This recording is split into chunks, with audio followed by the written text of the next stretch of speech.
这是刚才的白菜叶子。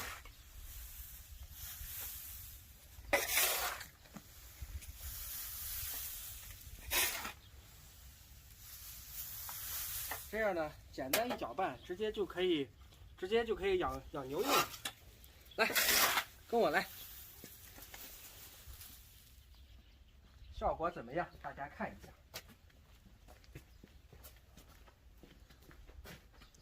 哎，阿牛你好。